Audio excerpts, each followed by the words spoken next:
اطلاعات ہیں کہ نومولود بچی کو مبینہ طور پر اغوا کر کے لاہور لے جانے کی کوشش اسکردو پولیس نے ناکام بنا دی۔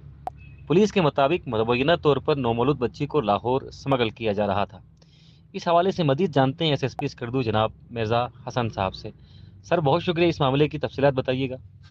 جی، کل 28 تاریخ کو جو ہے نا صبح صبح ایئرپورٹ سے جو ہے نا ہماری پولیس کو ایئرپورٹ تھانے کو اطلاع ملی تھی کہ ایک بندہ جو ہے وہ نومولود بچی کو لے کے جہاز میں سفر کرنے والا ہے اور اس کے ساتھ اس کی ماں موجود نہیں ہے۔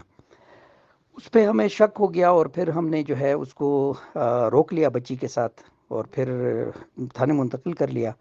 اس کے بعد ہم نے وہ تھوڑا سا انیشیل انٹروگیشن کیا تو ہمیں پتہ چلا کہ وہ بچی کی ماں نے ایک اور خاتون کی مدد سے اور پھر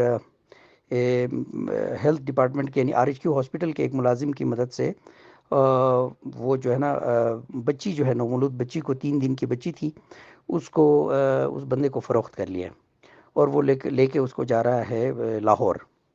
تو اس کے اوپر پھر ہم نے وہ معاملہ جو ہے نا اس کی کوگنیزنس لے لی، پھر اس کے اوپر جو ہے نا سیشن کورٹ میں ان کو پیش کر لیا اور اس کے بعد ایف آئی آر ہو گئی ہے۔ ایف آئی آر کے بعد کچھ لوگوں کو ہم نے اریسٹ بھی کیا ہے، اس میں 2 آر ایچ کیو ہاسپٹل کے ملازمین کو اریسٹ کیا ہے۔ اس کے علاوہ یہ جو بندہ لے کے جا رہا تھا وہ اریسٹ ہے ہمارے پاس، اور پھر وہ خاتون جس کی مدد سے یہ بچی جو ہے نا اس کا سودا ہوا اس کے ساتھ، اس خاتون کو بھی ہم نے اریسٹ کیا ہوا ہے اور اس وقت انٹروگیشن جاری ہے، ان کی ریمانڈ وغیرہ ہم نے لیا ہوا ہے۔ تو باقی انشاءاللہ جو بھی تفصیل ہوگی، جو بھی اس میں حقائق اور سامنے آ جائیں گے وہ آپ کے ساتھ شیئر کیے جائیں گے۔ Thank you.